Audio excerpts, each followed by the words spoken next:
Agora, Vanessa, voltando na questão do racismo estrutural no trabalho, como que um trabalhador pode identificar? Porque a gente sabe que tem muita coisa, igual você falou, às vezes passa despercebido, a gente não percebe, e aí vai perpetuando aquela, digamos, aquele hábito, aquelas brincadeirinhas que a gente sabe que hoje é racismo. Então, como o trabalhador ele pode identificar isso no ambiente de trabalho?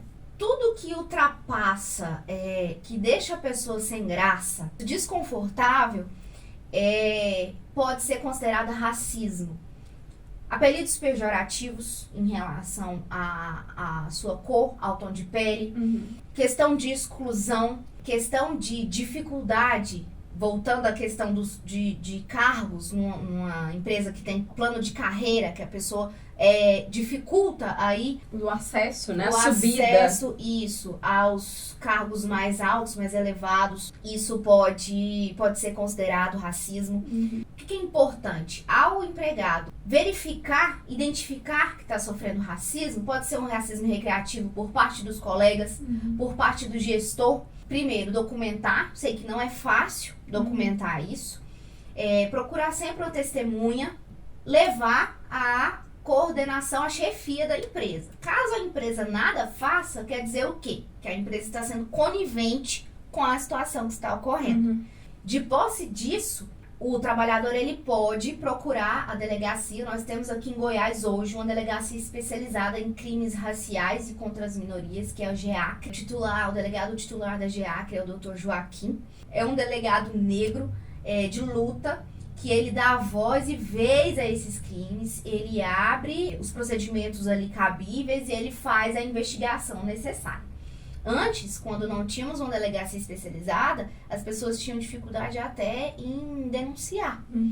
Os delegados não aceitavam essa denúncia. Hoje nós temos essa delegacia especializada e é importante que a pessoa vá, faça o registro e de posse desse registro, siga aí com a investigação. A pessoa também pode procurar o Ministério Público do Trabalho, um advogado especializado nas questões raciais. A OAB Goiás está de portas abertas para receber denúncias através da nossa Comissão de Promoção da Igualdade Racial.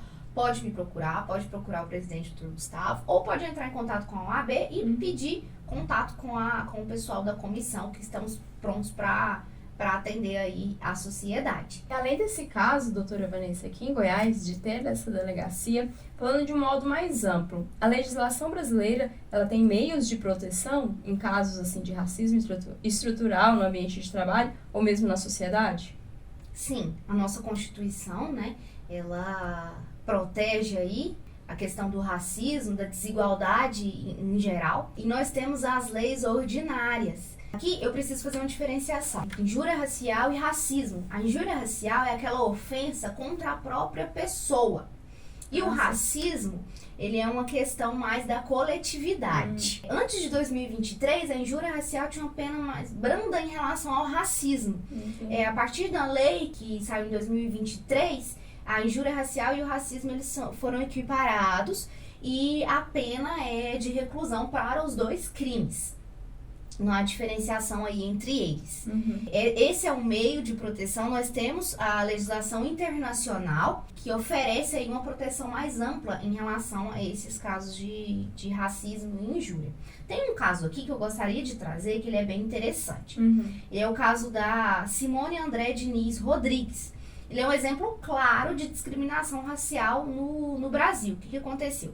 Ela é empregada doméstica e ela encontrou uma vaga de emprego no jornal. E na vaga de emprego publicada estava específico que só aceitava mulheres brancas. E ela ligou, se candidatou a essa vaga e foi, claro, rejeitada em razão aí de sua cor. Mulher negra, qualificada para a vaga, mas que por conta da cor não foi contratada. Ela não se calou ao ser rejeitada e denunciou. Ela fez boletim de ocorrência na delegacia lá de competência da cidade dela e ela procurou subcomissão do negro da Ordem dos Advogados do Brasil. A Polícia Civil instaurou inquérito, ela também foi ao Ministério Público, só que eles arquivaram. O Ministério Público pediu o arquivamento do caso sob a alegação que não havia fundamentos que não havia fundamentos que caracterizassem o racismo. E aí ela, com a ajuda de um advogado da comissão da OAB, ela foi até a Comissão Interamericana de Direitos Humanos. E lá no Tribunal Internacional, o Brasil foi condenado, foi considerado crime de racismo e o Brasil foi condenado. Ela é de São Paulo. O governo paulista foi obrigado a indenizá-la financeiramente e o Brasil foi condenado a realizar uma série de práticas da questão do letramento racial, como eu havia citado anteriormente, para conscientizar as pessoas, principalmente nas relações de trabalho, dessa questão do racismo. E esse caso dela aqui foi um racismo claro. Há 2 anos, o TST em Brasília fez um congresso com o nome da Simone André Diniz, já pagando essa pena do Tribunal Internacional para conscientizar as pessoas nas relações de trabalho em relação ao racismo. E aí já entra a importância também de se ter essas instituições internacionais. Sim. Porque eu vejo muita gente, ai, que bobeira, até a ONU, até hoje não sei para que serve a ONU, ou mesmo esses outros fóruns internacionais, mas é muito para isso, né? Porque é muito fácil, e aí saindo um pouco do assunto do racismo, mas se a gente pega países super conservadores ou ditaduras, é muito fácil. Se você não tiver um órgão internacional, aquilo lá vai se perpetuar para sempre. Não, e os casos não viram números. Sim. No caso dela, o Ministério Público pediu arquivamento. Tipo, esqueceu, né? Vamos esquecer isso. Se ela não tivesse levado à frente, ia arquivar e pronto. E isso traz uma falsa impressão de que não há desigualdade no país, de que não há racismo no país. Olha, tá lindo. Não tem números, não tem condenações. Mas por quê? Porque os órgãos não se voltam a esse assunto. E aí a importância, como você disse, dos tribunais internacionais, dos órgãos internacionais. E aí, para finalizar, doutora Vanessa, eu gostaria que você falasse um pouco do acesso da mulher negra aos altos cargos, porque recentemente teve uma lei que foi votada sobre igualdade salarial no Brasil, e aí já é outra coisa. A gente vê muitas pessoas, no meu emprego, mulheres e homens recebem o mesmo salário. Pra que isso? Que bobeira, não existe isso no Brasil, todo mundo ganha igual. E não é bem assim. Não é bem assim, como eu já citei, para a mulher é mais difícil. Primeiro por ser mulher e depois por ser mulher negra. Recentemente, nós tivemos um congresso de promoção da igualdade racial em Brasília, da OAB Nacional. E que lindo que foi ver um plenário lá da OAB Federal lotado de mulheres negras. Eu conheci a primeira conselheira federal da OAB negra do Brasil, a que foi a primeira, né? O depoimento dela é muito bonito, a história dela é muito bonita, ela falando que quantos anos de OAB foi preciso para que uma mulher negra ocupasse uma cadeira dentre várias que historicamente foram ocupadas por homens brancos. E não é só a mulher chegar lá, ela precisa se manter. Ela precisa se manter forte, competente, para que o sistema não a engula. E ela tem que se manter forte, competente, tendo que manter a casa, a família, na maioria das vezes mães solteiras, mães solo, que precisam criar os filhos, manter uma casa, estar à disposição no trabalho. Vários detalhes dificultam para essa mulher no mercado de trabalho galgar altos cargos. Colocam uma cláusula de, por exemplo, é necessário ter a assiduidade em 100% do tempo para uma mãe solo, em que o filho adoece, que precisa levar à escola, que precisa levar ao médico, que necessita de ônibus, de transporte coletivo para se transportar e por vezes não é possível ali aquela assiduidade.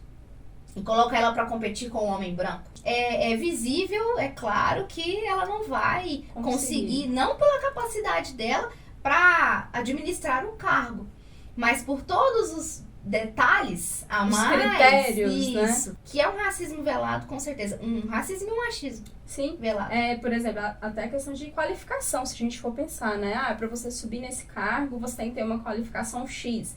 Você tem que ter tantas horas extras. E aí é o caso que a mulher nem sempre vai conseguir, principalmente se ela for mãe, né? Porque enquanto o homem não.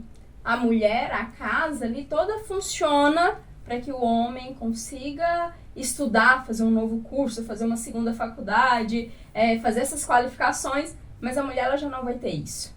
Porque ela vai ter que cuidar de toda a família. E aí entra a questão também do cuidado, né? Da economia do cuidado. Porque ela cuida de todo mundo, não só dos filhos da casa, mas muitas vezes de um pai, de uma mãe doente, do familiar idoso.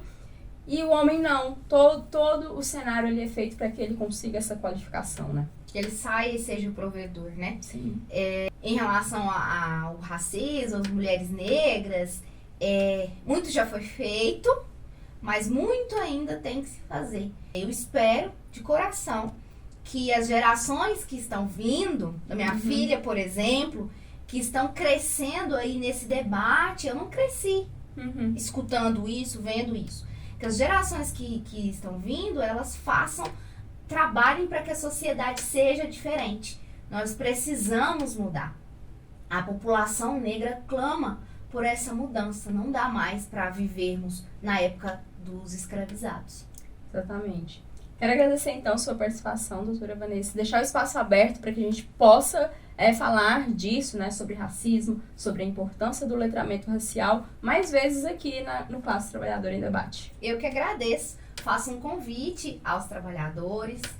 Se você, trabalhador negro, se sentiu lesado, sentiu que sofreu um racismo, uma injúria racial, procure o departamento jurídico do sindicato, procure os dirigentes sindicais.